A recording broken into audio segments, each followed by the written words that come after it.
ini di mana aku, Joe dan Teh melalui jalan dari pintu gerbang A.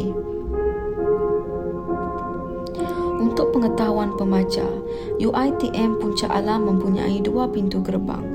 Pintu gerbang A adalah untuk kegunaan pelajar yang menetap di Kolej Zamrud ataupun pelajar dari Fakulti Alam Bina khususnya. Manakala pintu gerbang utama menjadi laluan utama yang ingin masuk ke UiTM ini dan juga lokasi aku tumpangkan makhluk berbungkus itu. Jalan di pintu gerbang A disambungkan secara terus ke fakulti yang lain dan juga merupakan jalan pulang ke asrama kami. Memandangkan pada awal tahun 2017, pelajar asrama tidak dibenarkan masuk selepas pukul 2 pagi hingga 7 pagi. Aku bersama kawan-kawan aku terpaksa melalui jalan sunyi dari pintu gerbang A sekitar jam 3:30 pagi. Jalan tu mempunyai lampu yang terang menyuluh sepanjang perjalanan kami. Tapi tak bermakna tiada gangguan kepada kami. Pada awalnya aku dah mula pelik apabila guard di pintu gerbang menyatakan kami berempat tak sepatutnya melalui jalan itu pada waktu malam. Padahal kami hanya bertiga. Aku rasa dia cuma nak sakat atau bergurau dengan kami. Dan kami mengiyakan segalanya kerana mengelak disaman. Sepanjang perjalanan, Joe bersuara, "Weh, korang perasan tak guard tadi cakap kita berempat? Dia saja nak sakat tu, tak payah fikir ke bukan.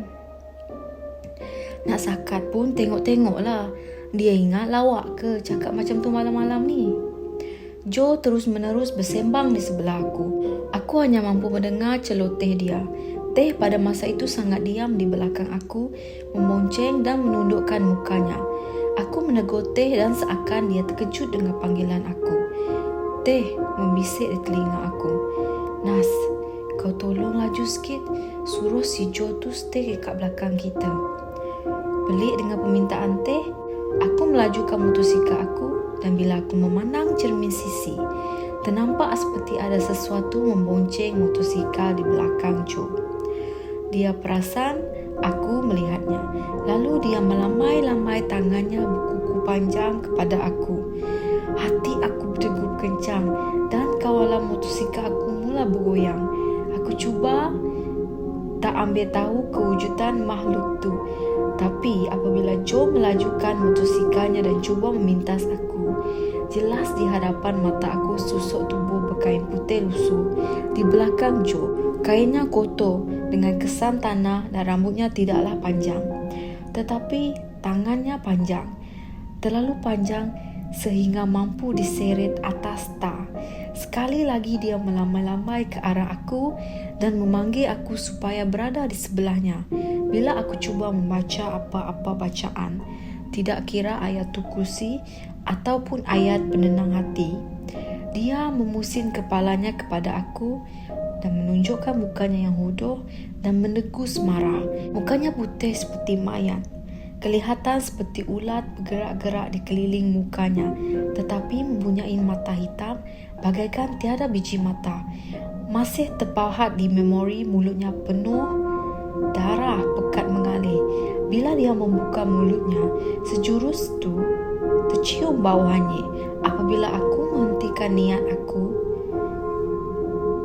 dia memaling semula mukanya ke depan. Jalan yang cerah di suluh lampu jalan itu tiba-tiba menjadi gelap. Semua lampu jalan terpadam dan kami hampir kemalangan di simpang jalan. Apabila aku menggunakan lampu tinggi, kelihatan dia sudah tiada. Aku memberi isyarat kepada Joe untuk memecut laju meninggalkan jalan tersebut. Suara hilaian dan ketawa mengelilingi kami. Teh hanya mampu mengucap Allahu Akbar sepanjang jalan. Suara ketawa itu hilang apabila kami melalui jalan yang sudah berlampu berdekatan perpustakaan. Aku perasan Teh sudah mengalirkan air mata jantannya dan Joe pula sudah berpeluh satu badan. Kami berhenti di kafeteria. Rafflesia Masih ada pelajar yang belum pulang ke asrama, melepak di situ. Aku membaca ayat penenang dan pemulih semangat kepada mereka berdua. Joe bertanyakan perihal yang berlaku semasa kami di jalan dan kenapa aku dan Teh ketawa ketika lampu jalan terpadam. Korang ni dah gila ke? Kenapa gerak macam tu masa lampu jalan terpadam? Seriau darah aku. Dah tu, pecut laju-laju tinggalkan aku kat belakang. Aku punya member lah. Aku dan Teh memandang sesama sendiri. Teh dalam keadaan terketar-ketar memberi penjelasan. Bukan aku dengan Nas tadi yang gelak tu Kau dah dengar ke gelak tu suara perempuan? Joe mengeleng kepalanya.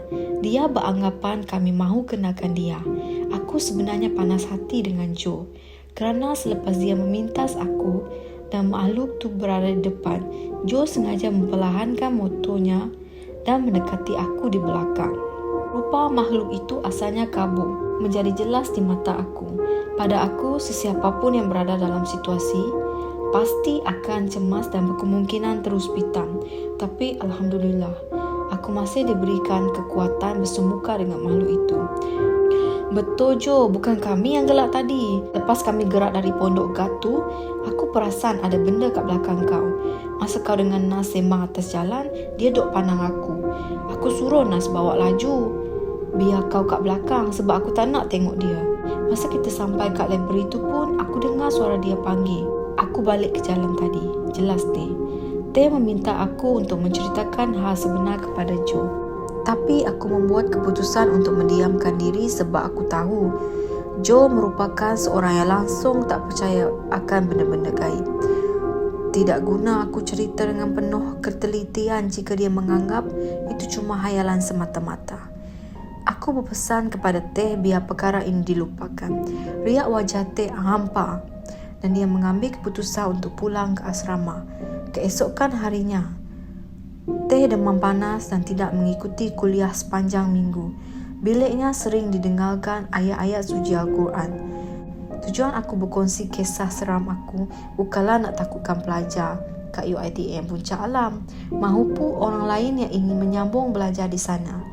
Cerita ini hanyalah untuk menghiburkan dan menghilangkan rasa bosan kepada sesiapa pun. Ada yang kata aku berkebolehan tersembunyi dan diberi anugerah untuk melihat mereka. Tapi pada aku, itu mungkin kebetulan.